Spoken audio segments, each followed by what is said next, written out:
एक बड़ी और ताकतवर इंजन वाली जीप एक तंग सी सड़क पर दौड़ती हुई आगे बढ़ी चली जा रही थी। ड्राइविंग सीट पर कोटू था, जबकि साइड सीट पर डियाना और अगली सीटों पर डियाना के तीनों साथी क्रिस्टी, जेम्स और चार्ल्स बैठे हुए थे। वो दारुल हुकूमत काशा से पहाड़ी इलाके हांगू जा रहे थे, जो दारुल हुकूमत से काफी फासले पर था। कोटू चूंकि बड़े माहिराना अंदाज में लेकिन खासी तेज रफ्तारी से जीप चला रहा था, इसलिए वो अब उस जगह पहुंचने वाले थे जहां से हांगू का इलाका शुरू हो जाता है और उसके गिर्द खारदार तारों से हुकूमत नगोला ने रास्ता बंद किया हुआ था और जगह जगह चेक पोस्टें मौजूद थीं, जो किसी को भी यहां से आगे जाने से रोक देती थीं। चेक पोस्ट अभी कितनी दूर है? डियाना ने कोटू से मुखातिब होकर कहा। कुछ ही देर में चेक पोस्ट आ जाएगी मैडम, कोटू ने जवाब देते हुए कहा। क्या करोगे तुम वहाँ? क्या रिश्वत दोगे या कोई और काम करोगे? डियाना ने कहा। आप करेंसी नोट तैयार रखें, मैं उन्हें मना लूँगा, फिर हम चेक पोस्ट क्रॉस कर जाएंगे और किसी को मालूम भी ना हो सकेगा और ना ही कोई इत्तला होगी, कोटू ने जवाब देते हुए कहा। तुम फिक्र मत करो, बात एतमाद से करना, वरना हमें यहाँ कत्लो गारत करना पड़ेगी और मुझे खामखा की कत्लो गारत पसंद नहीं, डियाना ने कहा। आप बेफिक्र रहें मैडम, कोटू ने कहा और फिर थोड़ी देर बाद सड़क जैसे ही मुड़ी, कुछ दूर ही चेक पोस्ट नजर आने लगी। रास्ते पर बैरियर लगा हुआ था, जबकि साइडों पर 2 कमरे थे जिनके सामने बरामदा था और वहाँ मशीन गन्नों से मुसल्ला 4 अफराद मौजूद थे। बैरियर के साथ भी मशीन गन्नों से मुसल्ला 2 अफराद खड़े थे। उन सब ने मिलिट्री यूनिफॉर्म पहनी हुई थी। कोटू ने जीप रोकी और फिर उछलकर नीचे उतरा और तेजी से दौड़ता हुआ एक कमरे में दाखिल होकर डियाना की नजरों से ओझल हो गया। वहां मौजूद मुसल्ला अफराद खामोश खड़े थे। किसी ने कुछ पूछने की जरूरत ही न समझी थी, शायद ये उनकी रूटीन थी। थोड़ी देर बाद कोटू एक उधेड़ उम्र आदमी के साथ कमरे से बाहर आया। उस आदमी ने भी मिलिट्री यूनिफॉर्म पहनी हुई थी और उसके कंधे पर मशीन गन लटकी हुई थी। वो कोटू के साथ जीप की तरफ बढ़ने लगा। मैडम, बड़ी मालियत के 10 नोट दे दें और 1 माह तक हांगू में इत्मीनान से रहें, कोटू ने करीब आकर कहा तो डियाना ने इस बात में सर हिलाते हुए अपने हैंड बैग में से बड़ी मालियत के 10 नोट निकालकर कोटू की तरफ बढ़ा दिए और कोटू ने नोट उधेड़ उम्र आदमी के हाथ पर रख दिए, जिसने बिजली की सी तेजी से नोट कोट की जेब में डाल दिए। मैडम, मैंने आपके ड्राइवर को कह दिया है कि आप कबीले की हदूद में उसकी इजाज़त के बगैर दाखिल ना हो, वरना वो अजनबी मर्दों को तो फौरी हलाक कर देते हैं, जबकि औरतों को जबरन अपनी औरतें बना लेते हैं, उधेड़ उम्र आदमी ने कहा। आप बेफिक्र रहें जनाब, मैं उनके साथ हूँ और ये सारा इलाका मेरा देखा भाला है और मैं अपने कबीले के तमाम रसूम व रवाज को अच्छी तरह जानता हूँ, कोटू ने उधेड़ उम्र आदमी को जवाब देते हुए कहा। ओके, बैरियर हटा दो और अपनी आंखें बंद कर लो, उधेड़ उम्र ने ऊंची आवाज में कहा तो फौरन सड़क पर मौजूद बैरियर उठा लिया गया तो कोटू ने जीप एक झटके से आगे बढ़ा दी। डियाना ने देखा कि वाकई उस उधेड़ उम्र समेत सब ने आंखें बंद कर रखी थीं। ये आंखें बंद करने का क्या मतलब हुआ? डियाना ने कहा तो कोटू बेइख्तियार हंस पड़ा। इस तरह वो कसम खा सकते हैं कि उन्होंने किसी जीप को बैरियर क्रॉस नहीं कराया, कोटू ने कहा तो डियाना समेत उसके सब साथी जो अब तक खामोश बैठे हुए थे बेइख्तियार हंस पड़े। आगे कोई बाकायदा सड़क न थी, बस टेढ़ा मेढ़ा सा रास्ता था। पहाड़ी इलाका सामने ही नजर आ रहा था। हम कितनी देर तक कबीले में पहुंच जाएंगे? डियाना ने कहा। हम कबीले से कुछ फासले पर जीप रोक देंगे, फिर मैं अकेला वहां जाऊंगा और सरदार मारियो से मिलकर उससे बात करूंगा और उससे झंडा लेकर वापस आऊंगा। फिर ये झंडा हम जीप पर लगा देंगे। उसके बाद हम जीप जहां चाहें ले जाएं। झंडे की वजह से ना कोई हम पर हमला करेगा और ना ही कोई गलत हरकत। फिर हम जीप समेत वहां पहुंच जाएंगे जहां सरदार हमसे मुलाकात करेगा। उसके बाद मुझे यकीन है कि हमें पनाह दे दी जाएगी और कोई बड़ा घर दे दिया जाएगा ताकि हम वहां रिहाइश कर सकें, कोटू ने तफसील बताते हुए कहा। लेकिन जीप के लिए तेल कहां से आएगा? डियाना ने कहा। जीप के अंदर 4 बड़े बड़े कैन तेल से भरे हुए हैं, कोटू ने जवाब दिया। ओके, ठीक है, डियाना ने कहा और खामोशी हो गई। फिर जीप पहाड़ी रास्ते पर चढ़ी और कुछ फासले पर मौजूद एक चट्टान की ओट में रुक गई। अब आप यहाँ रुके, मैं सरदार से मिलकर और झंडा लेकर वापस आता हूँ, मुझे 2-3 घंटे भी लग सकते हैं, लेकिन आप बेफिक्र रहें, यहाँ कोई नहीं आएगा, कोटू ने कहा और फिर वो जीप से उतरकर पहाड़ी पर चढ़ता हुआ बड़ी चट्टान के पीछे गायब हो गया। मेरा ख्याल है कि हमें जीप में बैठे रहने की बजाय इधर उधर फैलकर पोजीशन ले लेनी चाहिए, क्योंकि कोटू पर अंधा एतमाद नहीं किया जा सकता, क्रिस्टी ने कहा। तो डियाना बेख्तियार चौंक पड़ी। और तुम दुरुस्त कह रही हो, हमें मशीन पिस्टल्स लेकर पोजीशंस ले लेनी चाहिए, डियाना ने कहा। तो सब एक एक करके जीप से नीचे उतरे और फिर जीप के अगवी हिस्से में बड़े स्याह रंग के बड़े से बैग में से मशीन पिस्टल निकालकर सबने एक एक ले लिया और फिर वो अलहदा अलहदा चट्टानों की ओट में इस तरह हो गए कि जिधर कोटू गया था वहां से कोई वापस आ रहा हो तो वो उसे नजर ना आए, क्योंकि उनका ख्याल था कि उसी तरफ से कोटू की वापसी होगी। डियाना और क्रिस्टी दोनों एक ही चट्टान की ओट में थीं, जबकि जेम्स और चार्ल्स काफी दूर एक और बहुत बड़ी चट्टान की ओट में मौजूद थे। अजीब चक्कर में फंस गए हैं हम, ना मुस्तकबिल का पता है और ना ये कि आगे होगा क्या, क्रिस्टी ने मुंह बनाते हुए कहा। ये क्या कह रही, क्या तुम पर डिप्रेशन का दौरा पड़ा है, डियाना ने गुस्सीले लहजे में कहा। डिप्रेशन का नहीं, हैरत का। क्या तुमने अपनी और हमारी कैफियत देखी है, हम किस तरह और किस अंदाज में काम कर रही हैं। मुझे तो यूं महसूस होता है जैसे हम इंतहाई अनाड़ी लोग हों, क्रिस्टी ने कहा।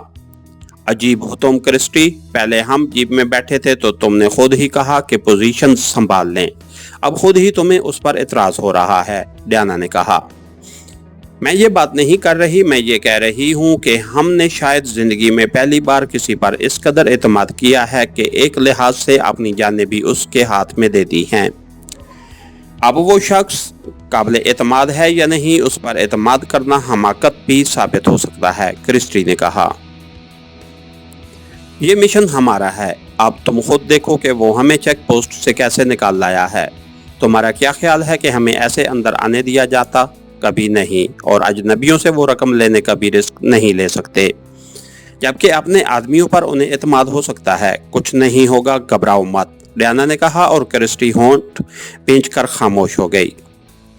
फिर तकरीबन 2 घंटों के बाद उन्हें एक चट्टान की ओर से झंडा लहराता नजर आया। यह जर्द रंग का झंडा था जिसके दरमियान 2 शोलाबार आंखें दिखाई दे रही थीं। नीचे कुछ लिखा हुआ था, लेकिन वो अफ्रीकी ज़बान और रस्मुल ख़त में था, इसलिए उनसे वो पढ़ा ना जा सका। और फिर चट्टान की ओर से निकलकर कोटू आता दिखाई दिया। झंडा उसके एक हाथ में था और उसके चेहरे पर मुसरत के तसरात नुमायां थे। जब तक वो जीप के करीब न पहुंच गया तब तक डियाना और उसके साथी चट्टानों की ओट में छुपे रहे। फिर सबसे पहले डियाना उठी तो उसके साथ ही क्रिस्टी और सामने वाली चट्टान के पीछे से चार्ल्स और जेम्स भी बाहर आ गए। आप लोग छुप क्यों गए थे? कोटू ने हैरत भरे लहजे में कहा। हमें खतरा था कि हम पर अचानक कोई हमला ना कर दे, डियाना ने कहा। ओ नहीं, ये कबीला बेहद अमन पसंद है, बस अजनबियों को पसंद नहीं करता, लेकिन ऐसा भी नहीं कि बगैर कोई बात कहे हमला कर दे, कोटू ने कहा। अच्छा तुम बताओ क्या करके आए हो, डियाना ने कहा। सरदार मारियो से बात हो गई है, वो अपने मगरबी घर आया हुआ था जो यहाँ से खासा करीब है, उससे खुलकर बात हुई है। वो 1000 बड़ी मालियत के नोटों के एवज हमारी मदद के लिए तैयार है। वो हमें इस घर में जगह देगा, उस पर सरदार का झंडा लहराएगा ताकि कोई उस तरफ नज़र उठाकर भी ना देख सके, और वो धात को तलाश करने में भी हमारी मदद के लिए तैयार है। उसके मुताबिक उसे मालूम है कि धात किसके कब्जे में है और कहाँ है, लेकिन वो खुद खबीस बहैसियत सरदार उसके खिलाफ कुछ नहीं कर सकता। लेकिन अजनबी पर ऐसी कोई पाबंदी नहीं है, लेकिन उसके लिए 10,000 बड़ी मालियत के नोट देने होंगे। मैंने उसकी बातें मान ली हैं, इसलिए उसने मुझे झंडा दिया है, कोटू ने कहा।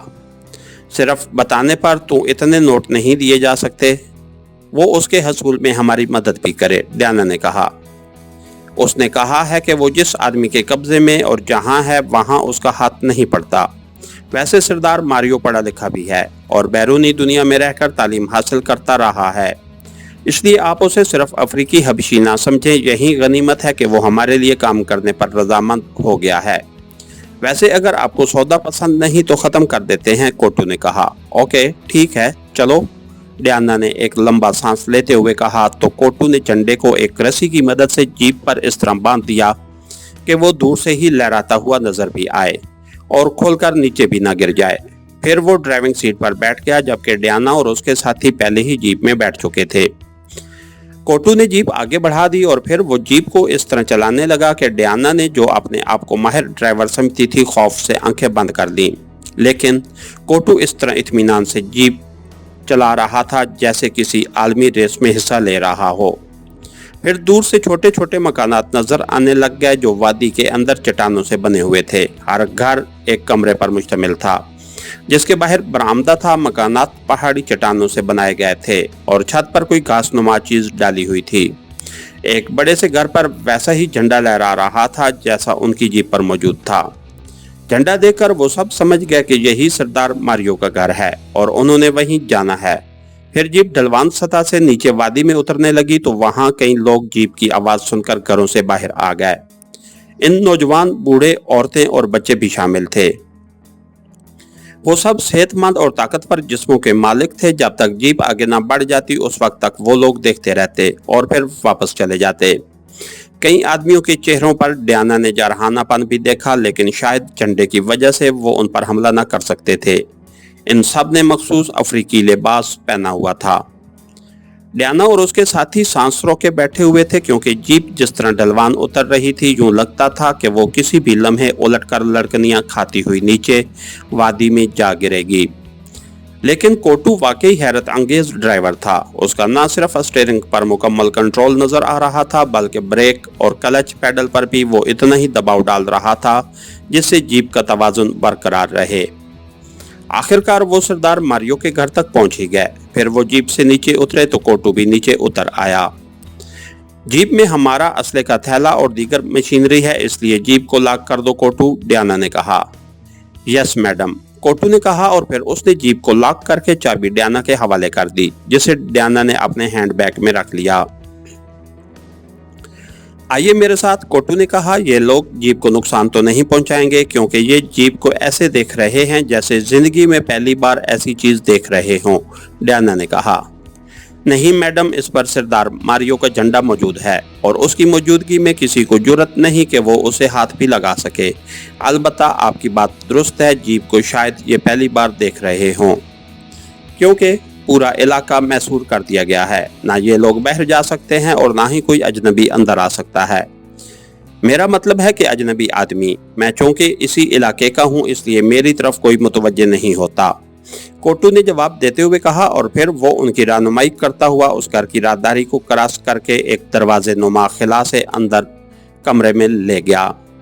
वहां लंबे और भारी जिस्म का एक आदमी फर्श पर बिछी हुई शेर की खाल पर बैठा हुआ था। उसकी बड़ी बड़ी मूंछें दोनों तरफ लटक रही थीं, आंखों में तेज चमक थी। शैतान, तुम अजनबियों की आमद से खुश हुआ है। मैं सरदार मारियो हूँ, शैतान कबीले का सरदार। सरदार मारियो ने हाथ उठाकर मखसूस अंदाज में बात करते हुए कहा। हमारा ताल्लुक एक्रेमिया से है और हम यहाँ इसलिए आए हैं कि यहाँ से वो धात हासिल कर सकें जो सफेद ज़रात पर मुश्तमिल है। वो धात तुम्हारे किसी काम की नहीं है, लेकिन हमारे लिए बेहद कार आमद है। क्या तुम इस बारे में जानते हो? डियाना ने कहा। हाँ, एक अजनबी पहाड़ियों पर घूमता हुआ पकड़ा गया था, उससे ये ज़रात बरामद हुए जो शैतान के मोहब्बत के बड़े पुजारी चाशाई ने वसूल किए।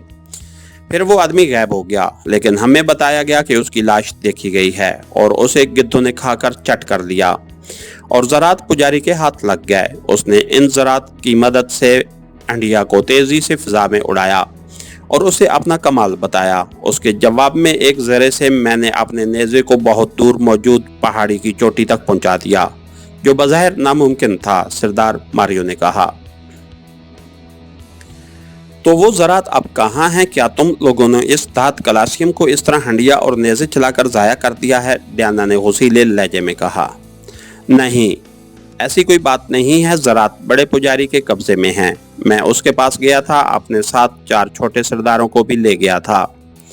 मुझे मालूम था कि अगर हम ये ज़रात आपकी दुनिया में फ़रोख्त कर दें तो हमारी पूरी वादी सोने की बन सकती है।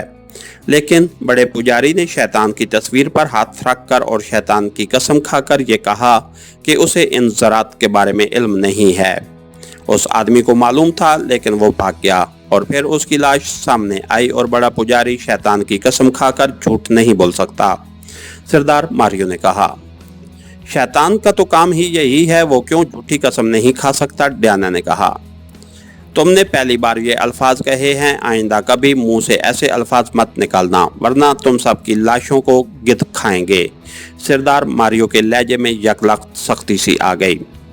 सरदार माफ कर दो मैडम, सरदार को 1000 बड़ी मालियत के करेंसी नोट दे दें, कोटू ने कहा तो डियाना ने इस बात में सर हिलाया और अपना हैंडबैग खोलकर उसने उसमें मौजूद बड़ी मालियत के नोटों की 10 गुड्डियां निकालकर सरदार के सामने रख दी। सरदार ने एक गुड्डी उठाकर उसे गौर से देखा और फिर उसके चेहरे पर मुसर्रत के तसरात उभर आए।